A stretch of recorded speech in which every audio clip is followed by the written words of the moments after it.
Hello everyone and welcome to Sunup. I'm Lyndall Stout. As wheat and canola harvests are winding down, many producers are coming in right behind with their management and planting and their double crop systems, and they need to be on the lookout for insects in several forms. OSU Extension Cropping System Specialist Dr. Josh Lofton gets us up to speed. Yeah, so we're finally getting to have that good rush through our winter crops. So we're starting to really take out a high amount of our wheat acres. From what I'm hearing across the state, a lot of our canola acres are going out. And so we're getting all of those crops in. We're kind of transitioning to either thinking about our full season summer crops or maybe even planting some of those double crops that go in after wheat and canola. And that's where we're kind of the most concerned with some of those insect numbers being on the rise. Let's talk about what you're seeing. Just kind of go down the list and if you can, talk about what happens this time of year, what the conditions are that make the bugs come out. Okay, so probably our biggest concern, so we have three kind of big categories that we're concerned with right now. Chinch bugs, both true and false chinch bugs are around. We have a good amount of grasshoppers, and then the back end is we do have some worm presence pretty much around the state. The chinch bugs are a big concern for those growers that are taking out our winter crops. So whether it be the wheat or the canola, we've seen a good amount of pressure of both true and false chinch bugs in our wheat and our canola fields. So if growers are kind of taking out those summer crops, have that soil moisture, want to go in with a double crop, that's where we're most concerned with. In addition, if we have our grain sorghum crop in close proximity to those wheat fields or to the canola fields, that's where we also have some big concern, because chinch bugs are a big concern in grain sorghum, but even small soybeans, small corn, small sorghum, that they can be a big concern, and they might need to be addressed. Grasshoppers are another thing that are really starting to pop out really high amounts, and it's kind of an unusually high amount. These are the kind of the levels we see in a drought condition, to where we typically have a fungus, a disease that keeps those in check. And usually when we have enough moisture for that disease to kind of thrive, it kind of attacks those nymphs, and so we do keep those numbers kind of in check relatively well. In some places, we're not seeing that exactly, and we're getting big nymph numbers. It looks like we've had a big hatch throughout a good portion of the state just recently. So we're seeing a lot of nymphs. We're seeing a lot of damage in soybean, sorghum, but we're also, Ashley Ferris, who's our new extension entomologist, has been hearing reports down in southwest Oklahoma with a good amount of grasshopper pressure on cotton. And so that's a big concern, because we're really small cotton, cotyledon stage, maybe 1 to 2 true leaves. And so getting a high amount of that vegetative tissue eaten with grasshoppers, especially with such high numbers, that can be an issue. The big thought right now, especially if you see a lot of grasshopper, maybe you see a lot of chinch bug activity, is go ahead and throw pyrethroid in whenever you're putting your pre's down. So that will, chinch bugs are really easy to control whenever they're not hiding in plant residue and plant tissue. So if we have a lot of them out on bare ground or a lot of them on some thinner residue, go ahead and throw that pyrethroid. We did a trial last year that saw that that's kind of our most effective and our most economic control, is getting them before we get a crop out there. Once we get a crop out there, especially sorghum, to where we have collars that they like to get into, it's really hard. We're more looking at a focused application of a higher dollar chemical with higher amounts of water. If we can get them now and we can move them out of the system, then we're doing it a lot cheaper and a lot easier with to what our growers are going to have to do out in the field. So the IPM folks scouting around the state, growers also need to be on the lookout too, and they can report that in, right? Yeah, if you're really seeing high numbers, if you have a question on what's the best management to go through, go ahead and call your local extension educator, and they can touch base with somebody on campus.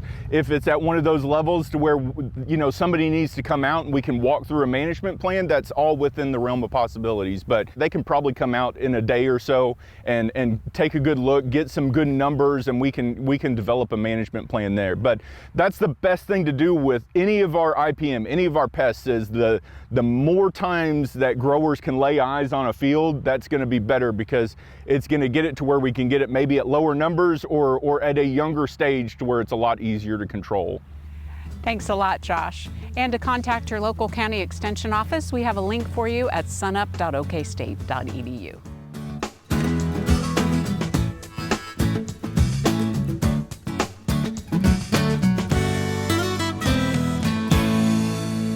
Welcome to the Mesonet Weather Report. I'm Wes Lee. Sometimes we get lucky and rainfall is targeted to where it can do the most good. That was definitely the case last week when a cold front moved into northwestern Oklahoma. With it came a weather event that rarely happens, referred to as a 1,000-year rainfall. This means that based on historical records, there was a 1 in 1,000 chance of it happening at any given time. Heavy rains fell over a couple of days, giving the Panhandle and some northwest counties some significant totals. This 2-day map from midweek shows a couple of inches from Buffalo to Boise City and some 7-inch totals in Texas County. These rains fell directly on where were the driest parts of the state, as you can see on this drought map. This map out on Thursday did not include most of the rain because it came after the Tuesday morning deadline. For the rest of the state, it has been a while since any rain has been seen. This days since a 1/10 of an inch of rain map from Wednesday is showing 2 weeks or more in most of the state. The forecast office is giving us a pretty decent chance of rain next week, but a lot of models are showing they may be overly optimistic. Now here's Gary discussing the next ENSO weather cycle. Thanks, Wes, and good morning, everyone. Well, after El Nino has dominated the weather headlines over the last year or so, I think it's time for La Nina to take its place, unfortunately. Let's get right into those maps and take a look. Well, as you can see here, predictions from the Climate Prediction Center, we do see the odds for La Nina to increase as we get into the summer months and then into the fall and winter months. So for the July through September period, that blue bar signifying La Nina chances is about 65%. And then, of course, as we get into the October, December, November, January, December, February period, we're up above 80%. So it certainly looks like La Nina is going to form over the next few months, and it's going to persist through early spring of 2025. So we do see, at least during the average La Nina, drier than normal conditions and warmer than normal conditions through the cool season. So we're talking basically October, November-ish through March, April. So right through that winter season. It doesn't really impact us during the warm season, so we don't have to worry about it during the summer. But when it becomes in place in the fall, that's when we start to worry about those impacts. So we take a look here at the precipitation departure from normals for November through March.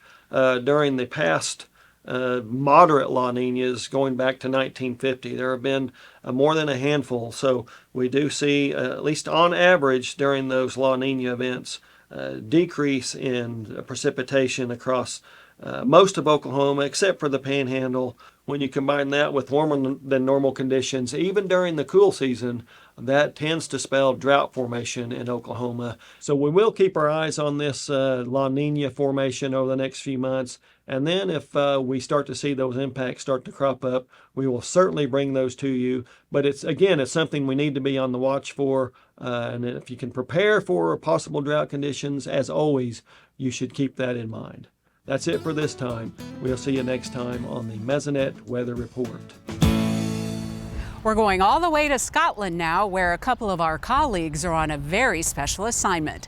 SUNUP'S Kurtis catches up with Dr. Derrell for this week's Livestock Marketing Report. Well, Derrell, well, not in Payne County. No, we're certainly not. I tell you, this is a little different location. You know, I'm helping to lead a group of students that are coming over for a study abroad course to Scotland and Ireland.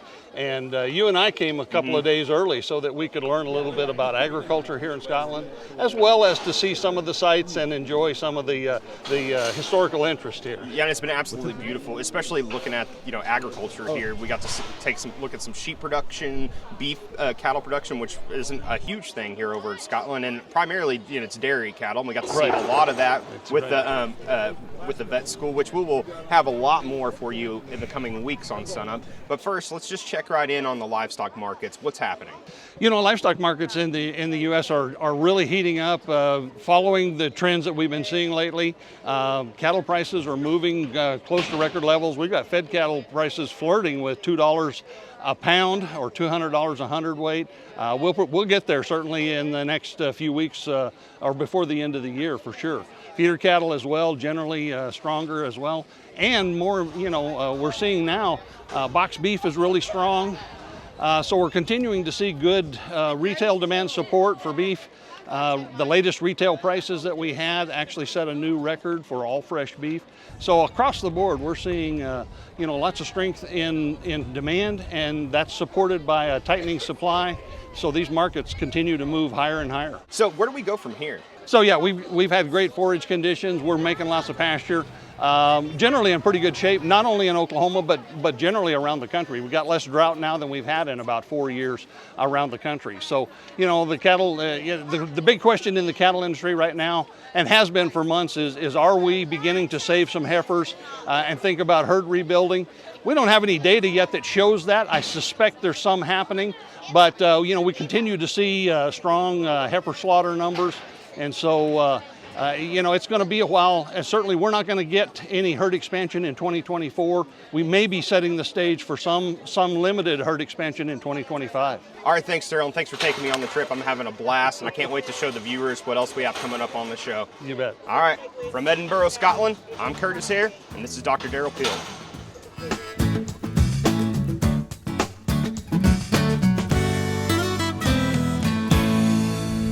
We're joined now by Dr. Kim Anderson, our crop marketing specialist. Kim, wheat harvest starting to wind down. What are you seeing in terms of prices? Well, prices have been falling, and I think that may be because we're having a nice, big, good quality product.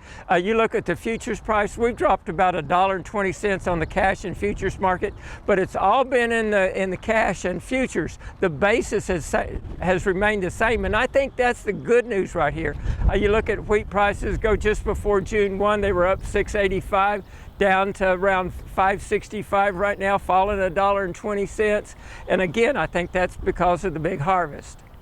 As you look ahead, what do you think is going to happen next with wheat prices? Well, it's hard to tell what's going to happen with wheat prices, and of course the best predictor is today's price, and that's $5.65 in Pond Creek, about 10 cents lower out in the Panhandle, 30 cents lower down around I-40, and 35 cents down in the Altus area.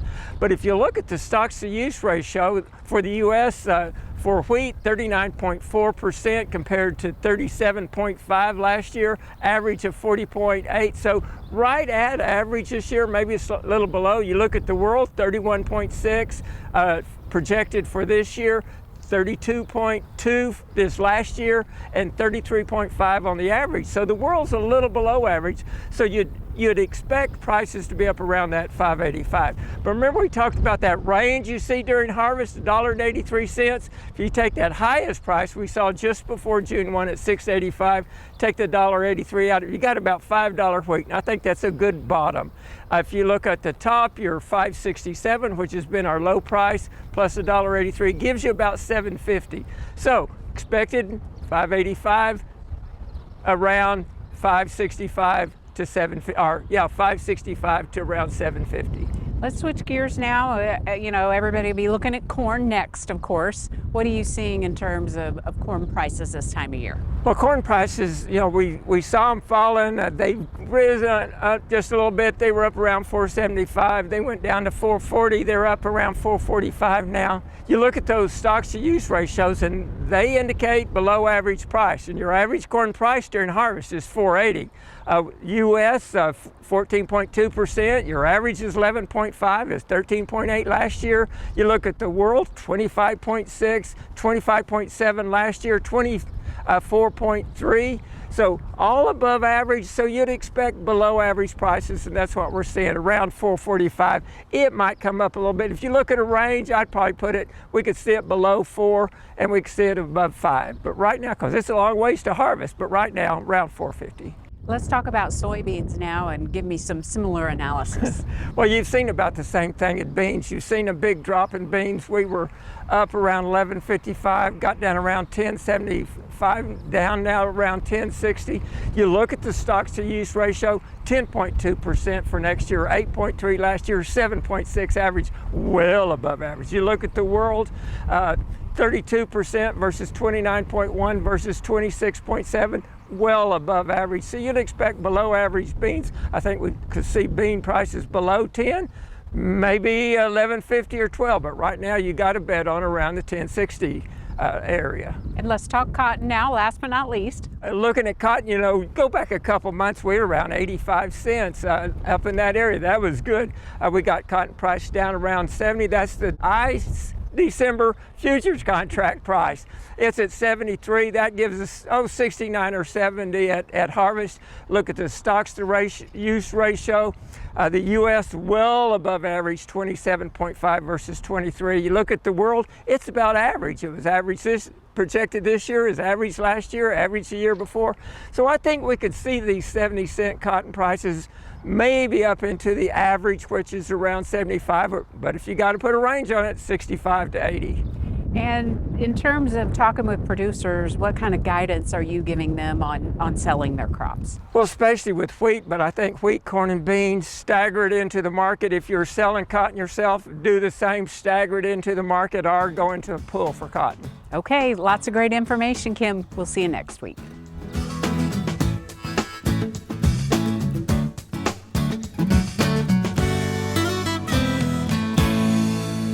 Good morning, Oklahoma, and welcome to Cowf Corner.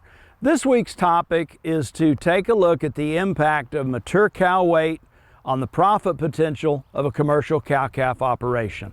Our nation's cow herd has been increasing in mature weight for decades, and in the last 20 years, we've seen even a little more of an acceleration in this increase in mature size.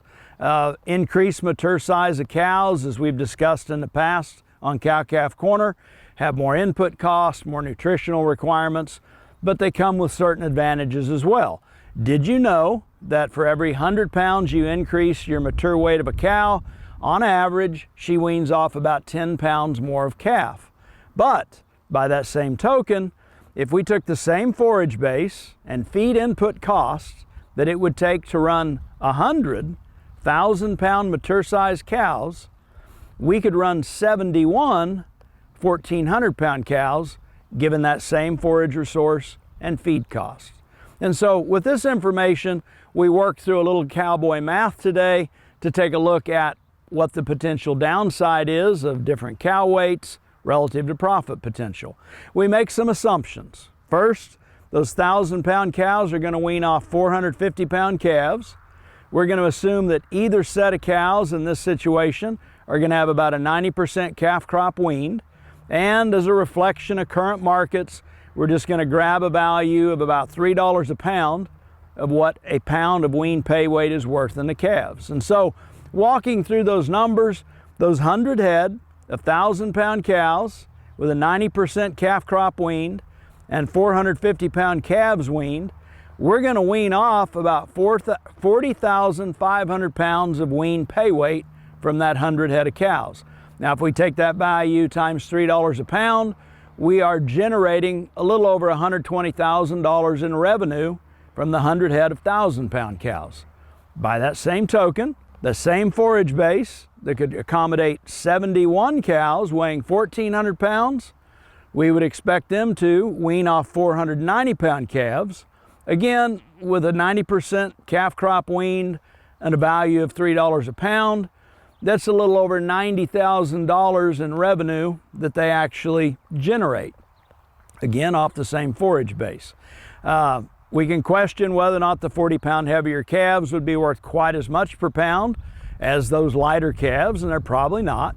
We could question if the value of weaned calves is always going to be $3 a pound, and they're not always going to be worth $3 a pound. But the point is, the 100 head of 1,000-pound cows generate about 9,000 more pounds of weaned calf pay weight if that's our marketing endpoint. So there's several downsides of excessive mature weight in cow herds. This is one of them. I'd encourage producers this fall when you wean calves, catch a weight on the calves, but also catch a weight on individual cows and do the math and take a look.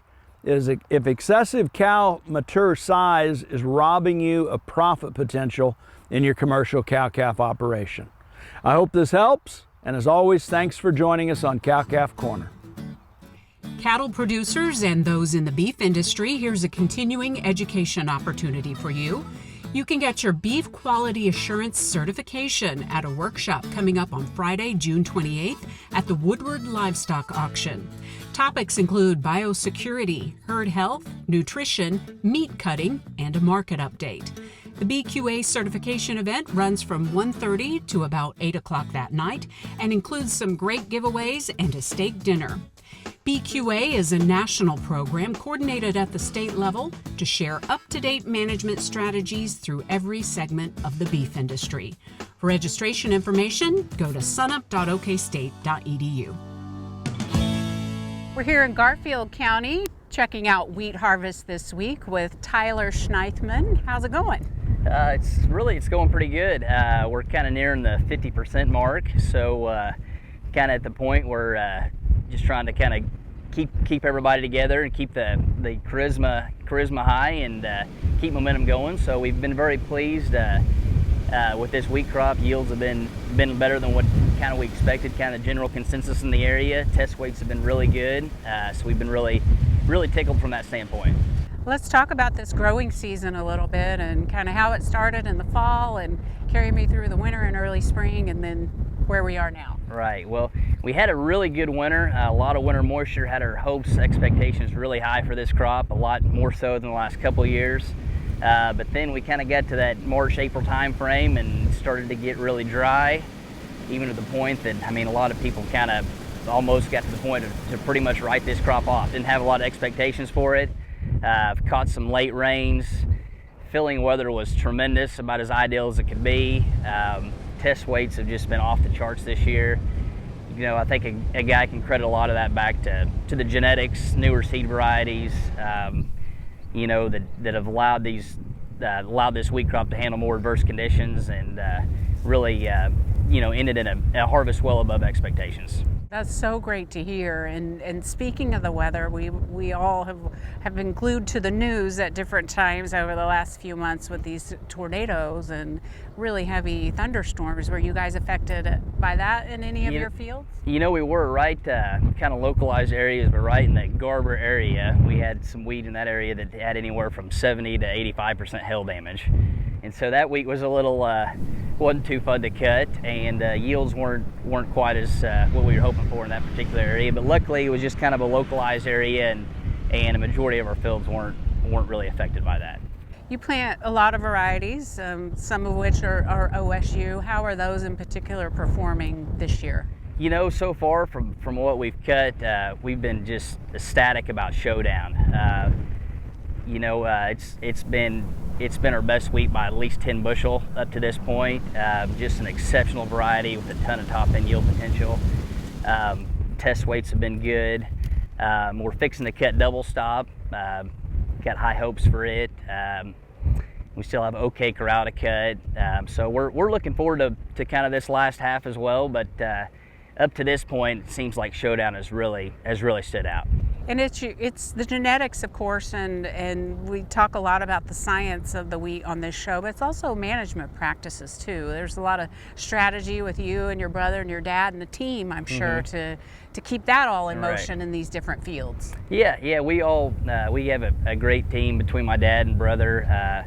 Our wives all help out, pitch in too. It takes a lot of people just to, from bringing mills to the field to getting everything planted and sprayed timely, and we really try to pride ourselves on being as timely as possible. A lot of times if a guy's a few days late on a fertilizer or fungicide application, that can, at the end of the day, can cost a lot of yield. So we have a great team of help, and super thankful for that.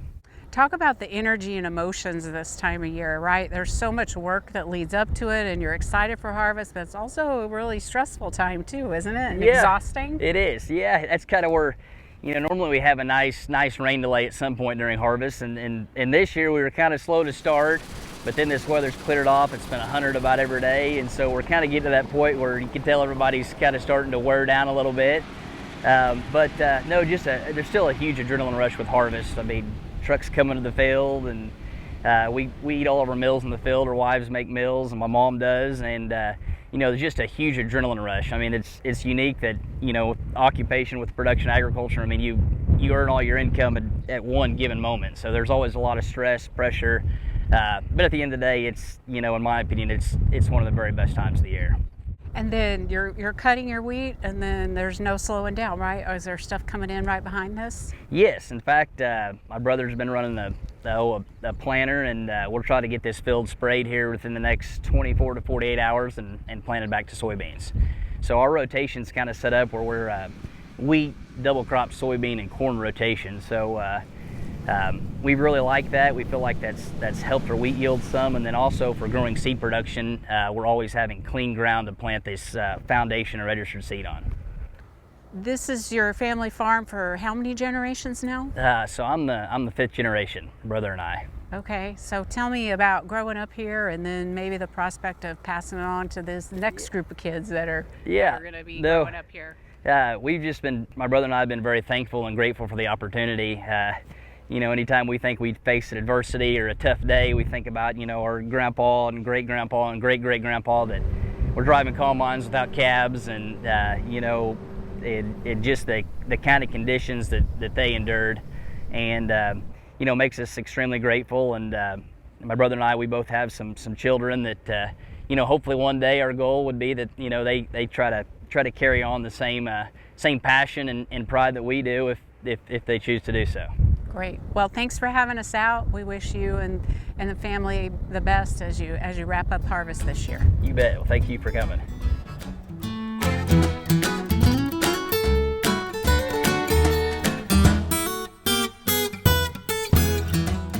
That'll do it for our show this week.